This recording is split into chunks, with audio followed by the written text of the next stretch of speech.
జై శ్రీరామ్. ఈ రోజున ఒక విషయం మీతోని పంచుకుందామని నేను ఈ వీడియో చేస్తున్నాను. మనకి సాధారణంగా మనం ఆత్మమిత్రులుగా కొంతమంది ఉంటారు. వాళ్ళు మన కుటుంబ సభ్యులు కాకపోవచ్చు, కానీ వాళ్ళని మనం ఎంతో ఆత్మీయంగా మనసుకి దగ్గరగా అనుకుంటాం. కష్టసుఖాలు వాళ్ళతో పంచుకుంటాం. కానీ వాళ్ళు నిజస్వరూపం ఒక్కోసారి తెలీదు. పూర్వం బియ్యం అన్నం మెతుకు మొత్తం పట్టుకొని చూడాలా, ఒక మెతుకు పట్టుకొని చూడదా అనేవాళ్ళు. కానీ అదెందుకో నాకు కొంచెం అసంతృప్తిగా అనిపిస్తుంది. ఇదివరకు ఏంటంటే పూర్వం నిష్కల్మషమైన హృదయంతో ఉండేవాళ్ళు. ఇప్పుడు అట్లా కాదు.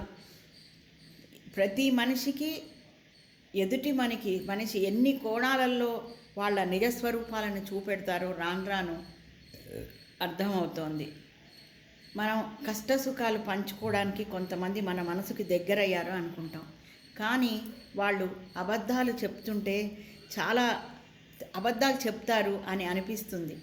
మన ముందలే మనం అంత ప్రేమగా మాట్లాడతారు అని తెలిసిన తర్వాత వాళ్ళ గురించి నిజంగా మనసు అనేది తట్టుకోలేకపోతుంది. మాకు చిన్నప్పుడు ఒక ఇంగ్లీష్ మాస్టర్ ఉండేవాడు, ఇంగ్లీష్ సార్. ఆయన చెప్తుంటే హావభావాలు కూడా మొహంలో తెలిసేయి. అంత చక్కగా చెప్పేవాడు ఇంగ్లీషు. నాకు ఈ ఇంగ్లీష్ పరిజ్ఞానం ఇంత చక్కగా రావడానికి, చదువుకున్నది తక్కువే అయినా ఆయన వల్లనే నాకు ఇంగ్లీషు ఇప్పటి వాళ్ళతో ధారాళంగా మాట్లాడలేనేమో, కానీ మాట్లాడేది అర్థమవుతుంది. ఆయన జూలియస్ సీజర్ స్టోరీ అందరికీ తెలిసే ఉంటుంది కదా. 10th క్లాస్లో ఒక లెసన్ అది ఇంగ్లీషు. ఆయన చెప్తూ క్లియోపాట్రా, ఈ జూలియస్ సీజర్, ఆంటనీ వాళ్ళని చెప్తూ ఉంటే నాకు అది గుర్తొచ్చింది.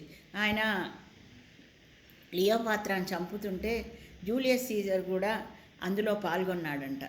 అప్పుడు ఆమె తట్టుకోలేక, జూలియస్ సీజర్ కాదు, బ్రూటస్, సారీ, ఆ బ్రూటస్ని ఎంతో నమ్మిందట. ఆ బ్రూటస్ కూడా ఆమెని చంపుతుంటే అందులో పాలు పంచుకున్నాడని తెలిసి యూట్యూబ్ బ్రూటస్ అని అందంట. నిజంగా ఆ మాట గుర్తొచ్చింది. నాకు చాలా బాధ అనిపించింది. కొంతమంది మనం వాళ్ళ దగ్గరికి వెళ్ళి మన మనసు బాధ కలిగినప్పుడు వాళ్ళతో పంచుకుంటుంటే వాళ్ళు అబద్ధాలు మాట్లాడతారు అని తెలిసి మన ముందల ఒకటి మన వెనకాల ఒకటి మాట్లాడతారు. మనకి ఇచ్చే విలువ కూడా అంతే ఉంటుంది అని తెలిసి, విలువ అంటే ఏదో మనల్ని సింహాసనం మీద కూర్చోపెడతారని కాదు. ఎదుటివారి దగ్గర మన గురించి మాట్లాడే మాటలు అవి తెలిసిన తర్వాత ఎందుకో నాకు చాలా బాధ అనిపించింది. మీతో పంచుకుందామని అనిపించింది. ఎవరికైనా ఈ అనుభవం ఎదురవుతుంది, కానీ మీ అందరితో పంచుకుంటే ఇంకా నాకు సంతోషం అని ఈ వీడియో చేశాను. నచ్చితే షేర్ చేయండి, లైక్ చేయండి, మీ సర్కిల్లో ఉన్న వాళ్ళకి సబ్స్క్రైబ్ చేసుకోమని చెప్పండి. జై శ్రీరామ్.